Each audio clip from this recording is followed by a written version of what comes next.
Shalom, pemirsa yang diberkati Tuhan. Kita kembali bertemu dalam seri pelajaran Sekolah Sabat.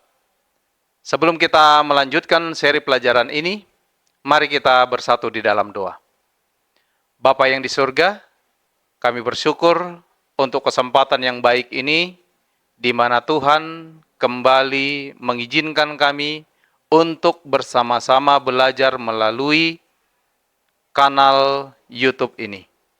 Bapa yang di surga, dimanapun kami berada, baik pemirsa yang turut belajar bersama-sama, Tuhan kiranya memberkati kami seluruhnya. Urapan Roh Kudus Tuhan yang boleh membantu kami untuk memahami pelajaran ini. Mohon ampun segala dosa kesalahan kami Bapa, di dalam nama Tuhan Yesus kami berdoa. Amin. Bapak Ibu saudara-saudaraku yang kekasih dalam nama Tuhan Yesus Kristus, untuk pelajaran kita pada hari ini, kita sudah tiba pada hari Senin, di tanggal 10 Juni tahun 2024. Pelajaran kita saat ini judulnya adalah krisis yang akan datang.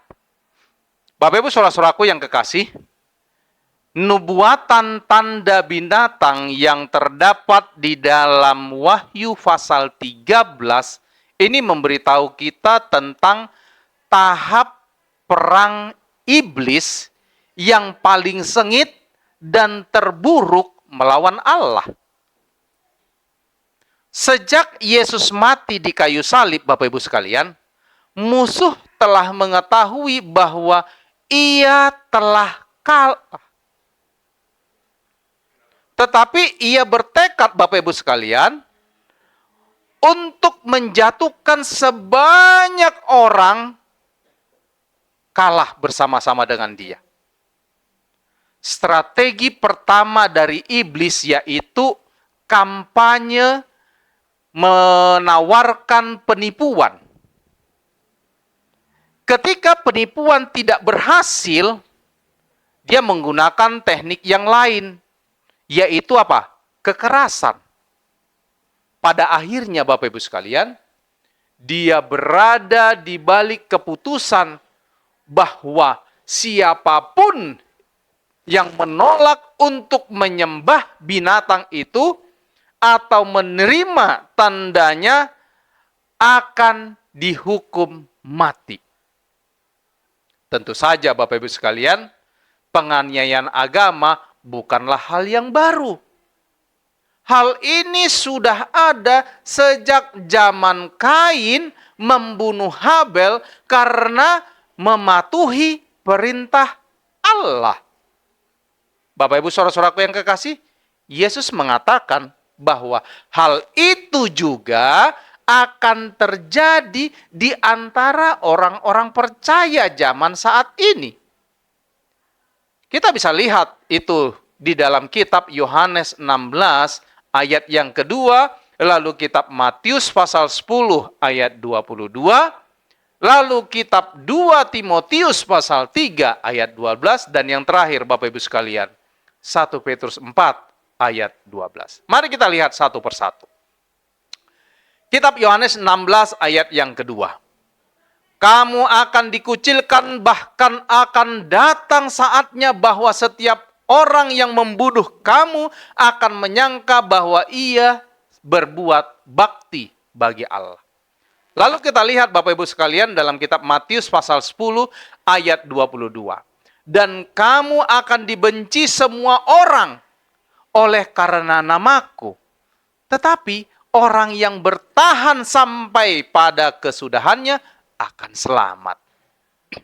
Selanjutnya dalam kitab 2 Timotius pasal 3 ayat 12 Bapak Ibu sekalian dikatakan bahwa memang setiap orang yang mau hidup beribadah di dalam Kristus Yesus akan menderita aniaya.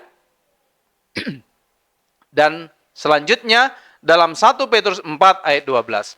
Saudara-saudara yang kekasih, janganlah kamu heran akan nyala api siksaan yang akan datang kepadamu sebagai ujian. Seolah-olah ada sesuatu yang luar biasa terjadi atas kamu. Apakah yang dialami gereja perjanjian baru dan bagaimanakah hal itu berlaku bagi gereja akhir zaman Kristus ini, Bapak Ibu sekalian? Sepanjang sejarah Kristen, penganiayaan adalah hal yang biasa terjadi, Bapak Ibu sekalian. Hal ini terjadi di Roma kafir. Tetapi secara khusus terlihat jelas dalam penganiayaan kejam terhadap orang-orang Kristen yang percaya pada kitab suci oleh gereja pada abad pertengahan, Bapak Ibu sekalian. Tanda binatang dikatakan hanyalah mata rantai terakhir dalam rantai neraka ini. Seperti penganiayaan di masa lalu, penganiayaan ini dirancang untuk memaksa setiap orang untuk menyesuaikan diri dengan serangkaian kepercayaan dan sistem peribadatan yang disetujui. Nubuatan menunjukkan, Bapak Ibu sekalian, bahwa penganiayaan akan dimulai dengan sanksi ekonomi. Tidak seorang pun dapat membeli dan bahkan atau menjual kecuali mereka yang memiliki tanda tersebut. Siapapun yang menolak untuk menerima tanda tersebut, pada akhirnya Bapak Ibu sekalian akan dijatuhi hukuman mati. Penjelasannya lebih jelas kita bisa lihat di dalam kitab Wahyu pasal 13 ayat 15 dan 17. Bapak Ibu sekalian, di sini iblis telah mempersiapkan orang-orang yang bahkan mengaku Kristen untuk menerima tanda binatang itu. Ketika ujian terakhir tiba dengan mendorong mereka untuk berkompromi dalam hidup mereka. Ketika seluruh dunia terlihat mengikuti binatang itu dengan penuh kekaguman. Ini kita bisa lihat dalam Wahyu pasal 13 ayat yang ketiga. Tiba-tiba dikatakan suasana berubah dan potret nubuatan berfokus pada umat Allah. Wahyu 14 ayat 12 mengatakan, Bapak Ibu, memberikan gambaran ini kepada kita. Dalam New King James Version dikatakan, inilah mereka yang menuruti perintah-perintah Allah dan iman Yesus. Bapak Ibu, umat Allah hidup dalam ketaatan yang saleh. Dengan kasih karunia-Nya mereka berdiri teguh ketika di sekeliling mereka semuanya berguncang. Sementara dunia dikatakan mengikuti binatang tersebut, Bapak Ibu sekalian, mereka mengikuti anak domba itu kemana saja ia pergi. Wahyu pasal 14 ayat yang keempat. Dengan kuasa Kristus, Bapak Ibu sekalian, mereka akhirnya menang atas kuasa-kuasa alam maut yang melawan mereka. Seperti yang telah kita lihat dalam pelajaran yang lalu, yaitu pelajaran yang ke-9, konflik utama antara yang baik dan yang jahat adalah mengenai penyembahan, Bapak Ibu sekalian. Binatang itu menggunakan tipu daya dan jika gagal dia akan menggunakan kekerasan dan bahkan paksaan. Binatang itu seberapa cepat Anda mengizinkan jika ada pertimbangan-pertimbangan ekonomi untuk berkompromi atau mengorbankan ketaatan pemeliharaan sabat Anda?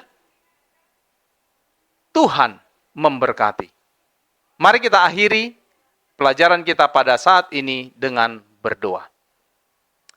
Bapa yang di surga, terima kasih untuk pelajaran saat ini. Yang mengajarkan kami, yang mengingatkan kami tentang bagaimana keteguhan kami, kesetiaan kami akan peraturan Tuhan harus kami pertahankan. Sehingga dengan demikian, kami boleh dianggap menang dan layak memasuki kerajaan surga. Bapa yang di surga, pada saat ini biarlah Tuhan juga memberkati seluruh umat-umat Tuhan, para pemirsa yang turut bersama-sama dengan kami belajar melalui kanal virtual YouTube ini. Tuhan berkati mereka dalam setiap kehidupan mereka. Tuhan berkati rumah tangga mereka masing-masing. Tuhan berkati pekerjaan mereka. Tuhan berkati seluruh dedikasi pelayanan mereka. Sehingga semuanya menjadi kepujian kemuliaan bagi nama Tuhan dan saluran berkat yang baru bagi mereka. Tuhan kiranya memberikan penghiburan bagi setiap orang yang berduka. Tuhan memberikan kekuatan bagi mereka yang lemah di dalam iman. Dan Tuhan memberikan kesembuhan bagi mereka yang sedang bergumul di dalam kesehatan. Biarlah kiranya dengan seizin Tuhan kami boleh kembali bertemu dalam seri pelajaran berikutnya melalui kanal virtual YouTube ini, di mana kami boleh sama-sama belajar firman Tuhan untuk menguatkan iman kami masing-masing. Inilah doa permohonan kami Bapa. Mohon ampun segala dosa kesalahan kami, kehendak-Mu yang terjadi dalam hidup kami. Di dalam nama Tuhan Yesus kami berdoa. Amin.